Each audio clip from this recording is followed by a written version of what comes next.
ভগবান শ্রীরামকৃষ্ণের অন্যতম অন্তরঙ্গ লীলা পার্ষদ স্বামী শিবানন্দজি মহারাজ। তিনি বয়োপ্রবীণ ছিলেন বলে তাঁর গুরু ভাইরা তাকে তারকদাও বলতেন। এই শিবানন্দজি মহারাজের একবার জন্মোৎসবে তাঁর গুরু ভাইরা উপস্থিত হয়ে তাকে যে শ্রদ্ধা জানাচ্ছিলেন, সেই একটি শ্রদ্ধার সম্পর্কের কথা আজকে আমরা শুনব।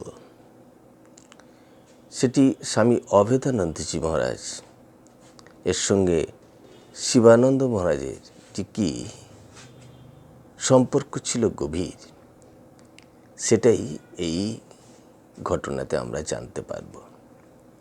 সেদিন ছিল পূজ্যপাদ স্বামী শিবানন্দজি মহারাজের অর্থাৎ মহাপুরুষ মহারাজের শুভ জন্মোৎসব।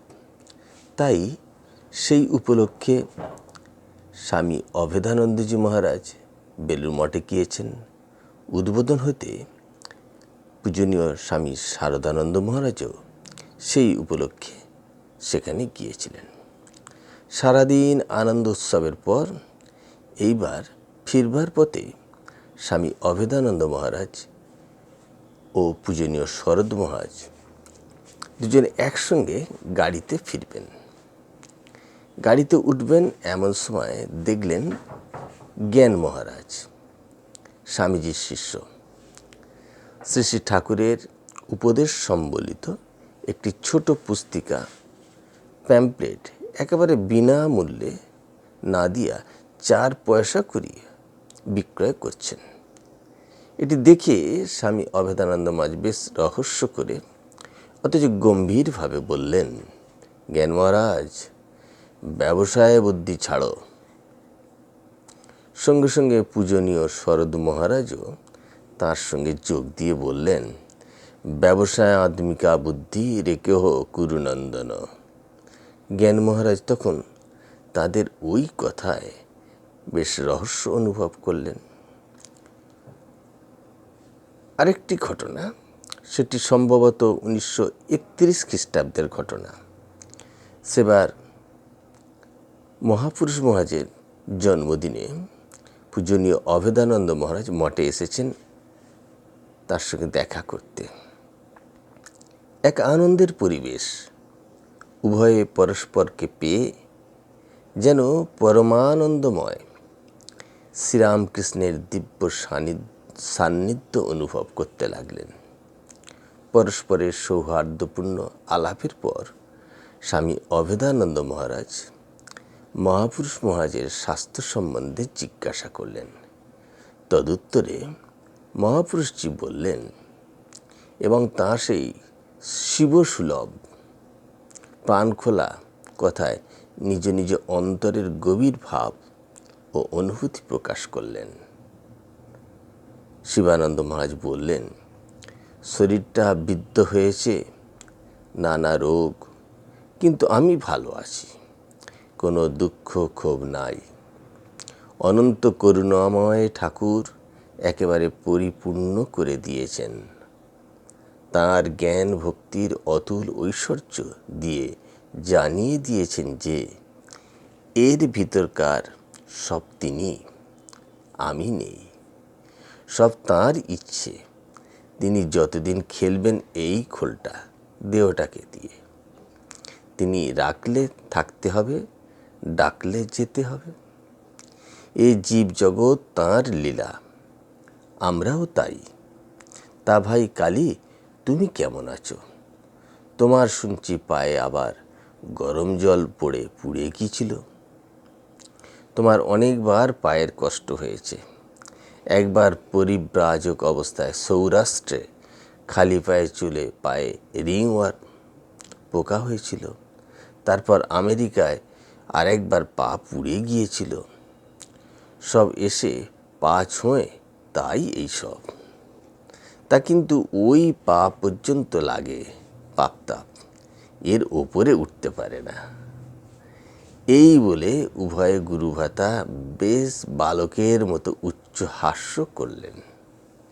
এদের কথাবার্তায় পরস্পরের প্রতি কি গভীর ভ্রাতৃপ্রেম তা প্রকাশ পেল। গুরু ভাইদের মধ্যে পরস্পরের প্রতি কি শ্রদ্ধা, কি ভালোবাসা, কি সরল সাবলীল ব্যবহার। সেবার শিলং হতে প্রত্যাবর্তনের পর পুরাতন মঠবাড়ির পূজ্যপাদ স্বামী বিবেকানন্দের ঘরের সংলগ্ন সিঁড়ির দক্ষিণ পাশে যে বড় ঘরটি আছে, তাতে কাশ্মীর ও তিব্বতে যাইবার প্রাক্কালে স্বামী অভেদানন্দ মহারাজ অবস্থান করছিলেন। একদিন প্রভাতে, ঘটনাটি সম্ভবত 1329 সনে,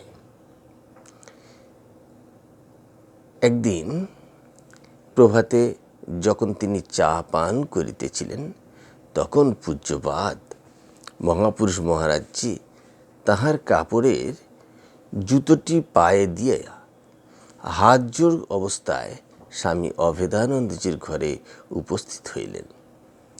তাহার এই অবস্থা দর্শনে চমকিত ও বিমুগ্ধ হয়ে অভেদানন্দ মহারাজ বলে উঠলেন, এ কি তারকদা, মহাপুরুষ আপনি?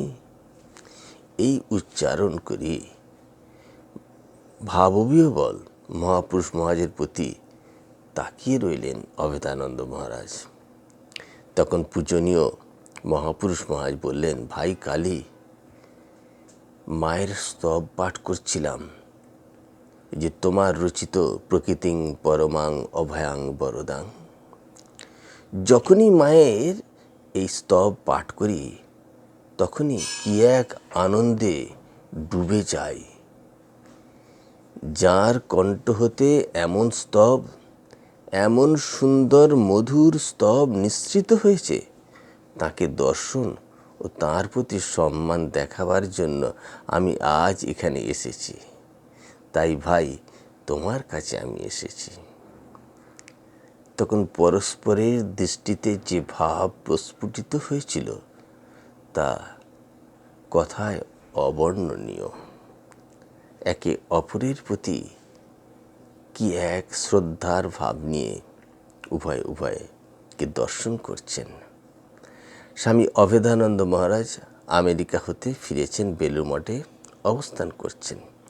একদিন প্রাতঃভ্রমণ করে তিনি পুরাতন ঠাকুরঘরের কাছে এসে করজোড়ে ঠাকুরকে প্রণাম করছেন, অনেকক্ষণ ধরে প্রণাম করছেন।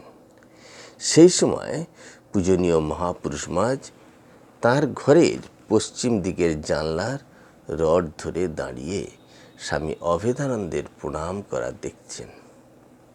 আর সম্মুখে বরিশালের এক যুবক ভক্তকে বলছেন, দেখো দেখো কালী ভাই কেমন ঠাকুরকে প্রণাম করছে।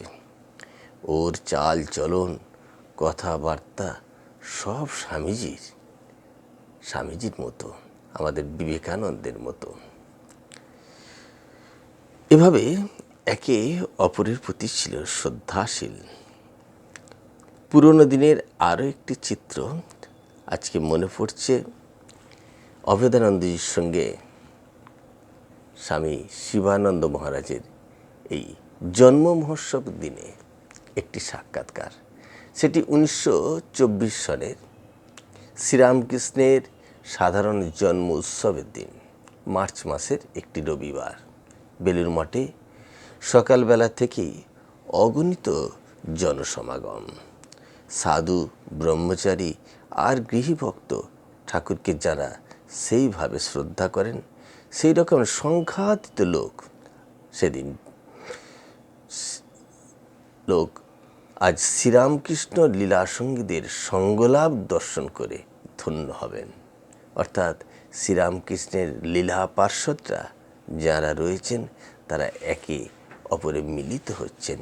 এইটি দর্শন, এই সঙ্গ তারা লাভ করবেন। এই বিশেষ আনন্দের দিনে শ্রীরামকৃষ্ণের লীলা পার্শ্বদের মধ্যে স্বামী শিবানন্দ, শারদানন্দ, স্বামী নির্মলানন্দ, স্বামী অভেদানন্দ ও শ্রীম মাস্টারমশাই প্রভৃতি মিলে মহা আকর্ষণ। আবার তাদের মধ্যে এসেছেন স্বামী পরমানন্দ, যিনি আমেরিকায় স্বামী অভেদানন্দ মহারাজের কাজের সহযোগিতায় প্রেরিত হয়েছিলেন। তিনিও দুদিন হলো বেলুড় মঠে এসে পৌঁছেছেন। অভাবনীয় এক যোগাযোগ, অপূর্ব মিলন। স্বামী অভেদানন্দজি এই শুভ দিনে অপরাহ্নে মঠে এসে গেছেন। তিনি তখন কলকাতায় থাকেন এবং বেদান্ত আর গীতার ক্লাস করেন। মঠে পৌঁছেই তিনি সমাগত ভক্তদের ভিড় ঠেলে চলেছেন মঠ বাড়ির দোতলায়। সেখানে স্বামী শিবানন্দজি জানলার ভিতর দিয়ে উৎসবমুখর জনসমুদ্র দর্শন করছেন। জনকণ্ঠের আনন্দধ্বনির মধ্যে কালী মহারাজ গিয়ে উপস্থিত হয়েছেন গুরুভাতা সমীপে।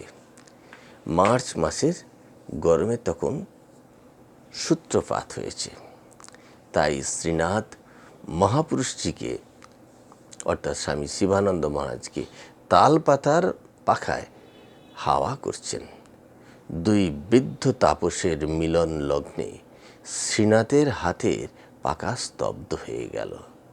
মহাপুরুষজি এগিয়ে এসে এসো এসো কালী মহারাজ বলে সাদর সম্ভাষণ করে চেয়ারে বসতে বললেন। কালী মহারাজ কিন্তু চেয়ারে না বসে তাদের প্রিয় তারকদার গলা জড়িয়ে ধরে মৃদু কণ্ঠে কিছুক্ষণ পরস্পরের অশ্রুত ভাষায় আলাপ করলেন। বাইরে জনসমুদ্র, ঘরের ভিতরে দুই প্রবীণ রামকৃষ্ণ লীলা সহচর যেন সাগর তীরে কোলাহলের দূরে রাজহংসদয় মহানন্দে মিলিত হয়েছেন।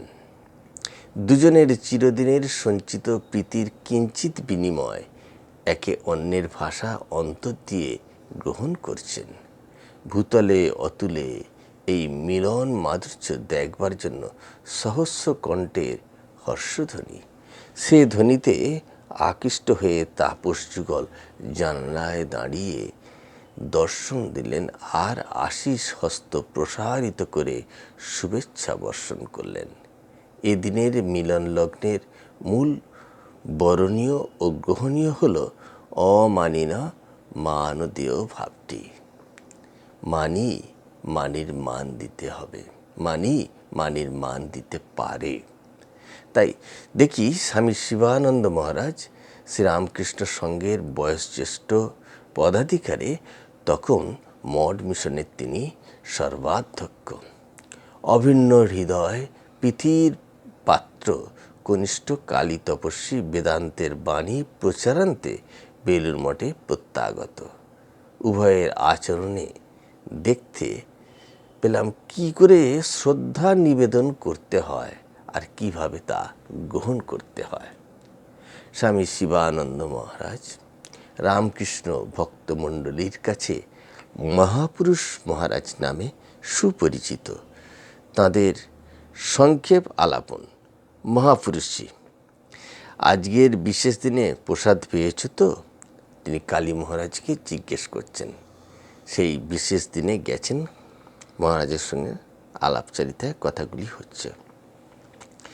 মহাপুরুষজি যখন জিজ্ঞেস করলেন আজকের বিশেষ দিনে প্রসাদ পেয়েছ তো, কালী মহারাজ বললেন হ্যাঁ দাদা প্রসাদ পেয়েছি। মহাপুরুষজি তবে একটা সিগারেট খাও। কালী মহারাজ তখন বলছেন লজ্জা দেবেন না, আপনার সামনে আর ওটা ধরাবো না। যাবার সময় মোটরে বসে আপনার প্রসাদই ওটা গ্রহণ করে আপনাকে স্মরণ করব। কালী মহারাজ বিদায়ের জন্য প্রণাম করতে উদ্যত হলেন। মহাপুরুষজি আলিঙ্গন করে কনিষ্ঠকে বিদায় সম্ভাষণ জানালেন। সুদীর্ঘকালের এই স্মৃতিচিত্র, দুই বরেণ্য রামকৃষ্ণ পদাশ্রিত মিলন আলেখ্য চোখের সামনে ভাসছে যেন কালকের ঘটনা। কে কত বড় সাধু সে বিচারের অধিকার আমাদের নেই, তবু এইটুকু অধিকার আহরণ করেছি কি করে, কিভাবে মানি মানির মান দেয়। ক্ষুদ্র আচরণ থেকে মহত্বের শিক্ষা গ্রহণীয়। তারা উভয়ে রামকৃষ্ণ সাগরে ভাসতেন, তাই উভয়ের মধ্যে সেই শ্রীরামকৃষ্ণই যেন লীলা করতেন, তাই উভয়কে এতই শ্রদ্ধা করতেন। আমরা স্বামী অভেদানন্দ মহারাজের স্মৃতি সঞ্চয়ন থেকে এই কথাগুলি আহরণ করে আজকে সেটি এখানে উপহার দেওয়ার চেষ্টা করা হলো, গঙ্গা জলে গঙ্গা পূজার মতো। আজ তাঁর জন্মতিথি। এই যে সাক্ষাৎকারগুলো আমরা পেলাম, সেও অভেদানন্দ মহারাজ গিয়েছেন শিবানন্দ মহারাজের জন্ম উৎসবেতেই তাকে শ্রদ্ধা জানাতে গিয়ে এই ঘটনাগুলি ঘটেছিল। জয়তু রামকৃষ্ণ।